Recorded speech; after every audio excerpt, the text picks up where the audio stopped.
Hey everyone, I'm Armin Gaming, welcome back to my channel, and welcome to a monster analysis on Dr. Marihelson, which will be available in the Winter Meltdown team race. So hopefully after this analysis, you can decide with your team whether or not you want to go for this monster, if you want to get him unranked, rank 1, 2, 3, or even 4. With that being said, let's jump right into the analysis. Dr. Marihelson has a HP stat of 35,890. And he's also a dark legendary monster. And so this life stat is pretty high up there. It's not like a groundbreaking brand new, this is officially the highest life stat now, but it's pretty high up there. The only dark monsters that have a higher HP stat are Dunraw, Soulhugger, Countess Flawless, War Spells, Necromancer, Plague Carrier, Fever Scatter, and Helguden. But everyone else, Dr. Marihelson beats, at least in the dark category. The power stat is not even worth talking about, 3399. This is a very poor power stat, which doesn't really matter because this monster is not an attacker by any means. And then what's interesting about this monster, at least I think so, is he has a speed stat of 3498. If you guys remember, this used to be the go-to speed stat in every single element, but now we have faster monsters. So for example, in the dark category, Countess Flawless is currently the fastest with a speed stat of 3575, and then we have War Spells, Losticos, and Javelin with 3542. After those three monsters, we have Jetstar and Krampus, 3531, and both of those monsters are actually deny, whereas the previous monster I mentioned, Losticos and Javelin, they're more of attackers, and Losticos no one ever uses. And War Spells, I forgot what War Spells does. He has evasion? Yeah, he has a lot of evasion, so not a denier. So Flawless is a denier, Jetstar is a denier, Krampus is a denier, everyone else isn't. After all those monsters I just mentioned, we also have Palex, who has a speed stat of 3509, but he's also an attacker. And then we have Necromancer, Plague Carrier, Montauk Creature, Nishan's Bodyguard. All of these monsters are tied with Dr. Marihelson, so he is a pretty fast monster, but I don't know, it's just nostalgic seeing the speed stat again. With that being said, what is Dr. Marihelson? That's an interesting one, so we'll get into it when I talk about the skills. So his trait is Abomination, first of all. He's immune to Possession, and Exclusive Possessions too. And then his Status Caster Fuse Immunity, which I really like. This means that in the Dark category, he can take on a Krampus, no problem. You and your team don't have to worry, even if Krampus is faster. And you can pretty much just take on any team that relies on AoE Freeze or AoE Mega Freeze. So that's pretty cool. That's a great status caster, and the fact that you yourself have Abomination, that means the only thing you can really be is stunned. So partnered up in the right team, right? You put a Gortok on your team, now your Dr. Marihelson is immune to stun, immune to possession, and immune to freeze. So there's definitely some good synergies you can do with this trait.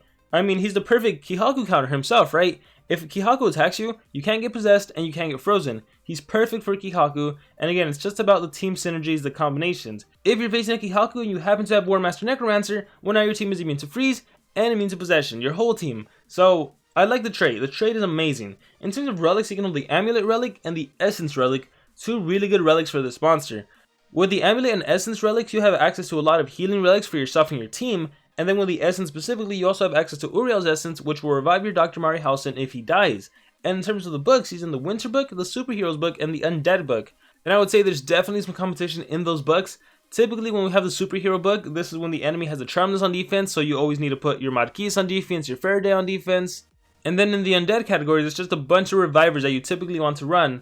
So I'm curious to see how used this monster will be. And then as for the Winter book, I wonder if people are going to choose this monster over someone like Wormlad, because I imagine the answer is no, but I also imagine it's very dependent on what the scenario is.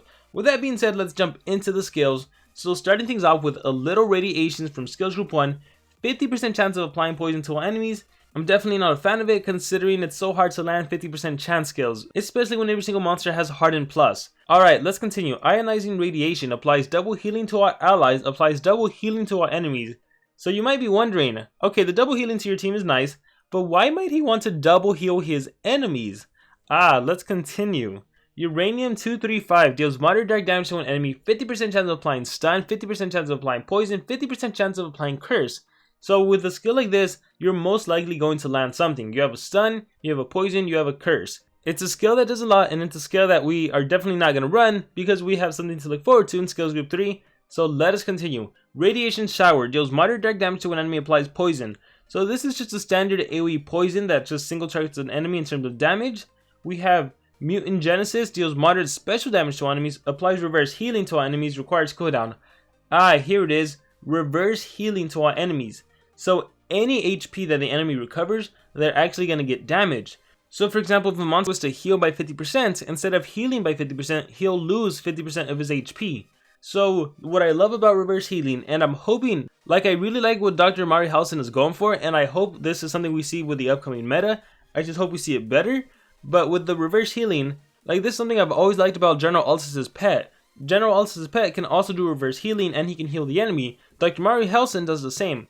So what I really like about this is in a world that's full of relics, right? Considering this monster himself can hold the essence and the amulet, both of which are healing relics, this can be a really great way to take down the enemy. Have you ever hit a monster and then the healing mask activates and they recover a bunch of HP? Or the healing amulet? You know, the healing amulet activates on their turn. Like, have you ever been in that situation where it's the enemy's turn, they were gonna die with DOT, the healing amulet kicks in and now the monster's alive? Or when they end their turn and the essence kicks in and their monsters recover HP.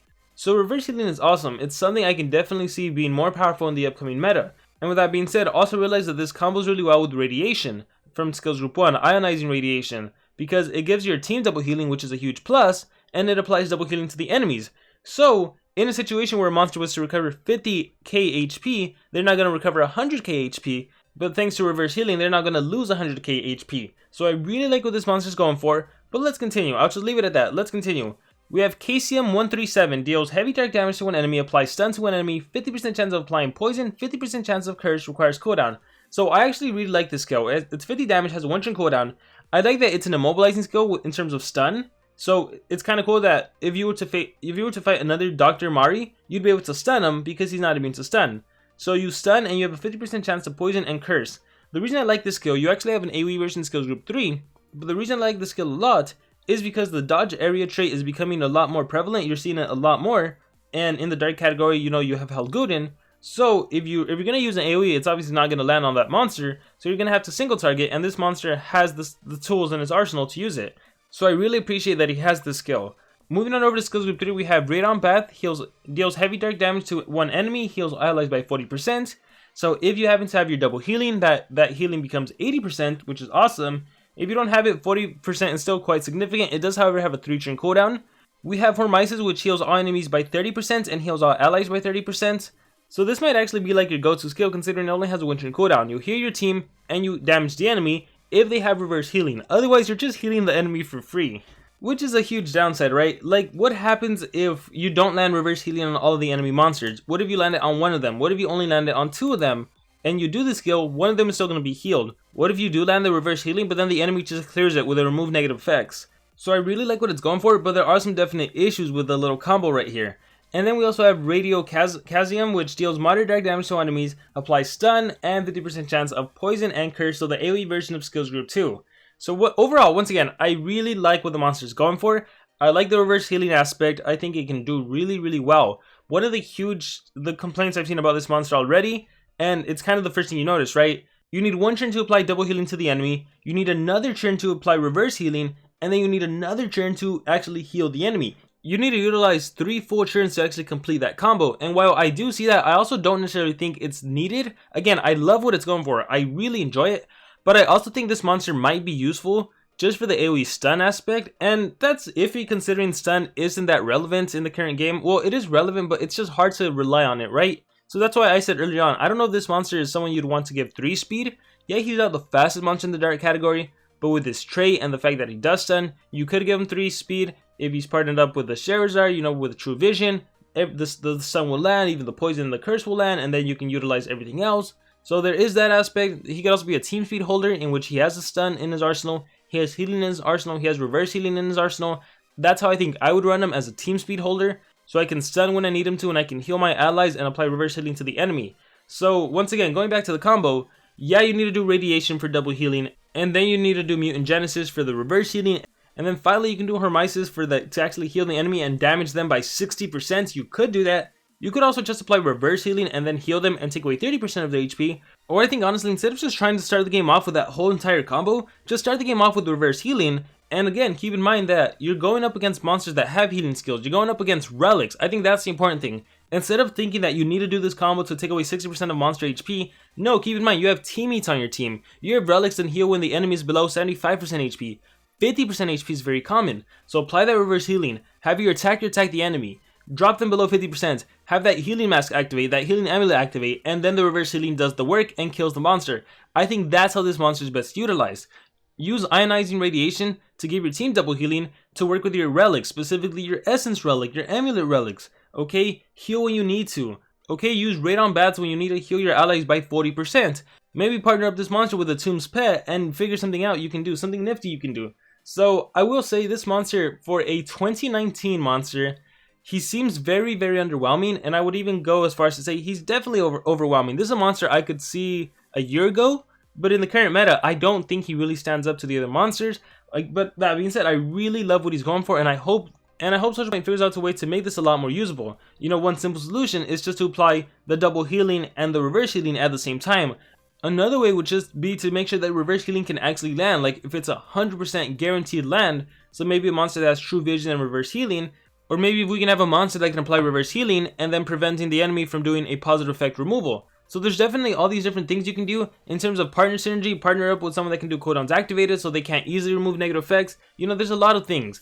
In terms of monsters he can face, like, again, going back to the reverse healing, let's say he's facing a Sammy, and Sammy already used Pain, and then he uses Death Moratorium. Can you imagine activating the reverse healing when the enemy monsters have regen? They're going to be losing 25% of their HP, so that's a huge chunk of their life, and then you hit them, and then the relics activate, and then they lose a bunch more HP. So again, just the reverse aspect I love, but again, I can't deny the fact that he does seem underwhelming, and it makes me wonder if Social Point is actually going to change something to make him a lot more usable. Maybe make, instead of 50% chance of poison, it'll be 100%, because at that point, I don't know, or 50% chance of curse, it'll be 100. I don't know if the Social Point is going to change anything or not, but we'll end up seeing. Moving on to the ultimate, because I completely forgot to talk about it. AZ5 removes positive effects from all enemies, disables traits, and deals very heavy dark damage to enemies, applies poison. After the trait disable, I thought it was going to say like possess or freeze or something.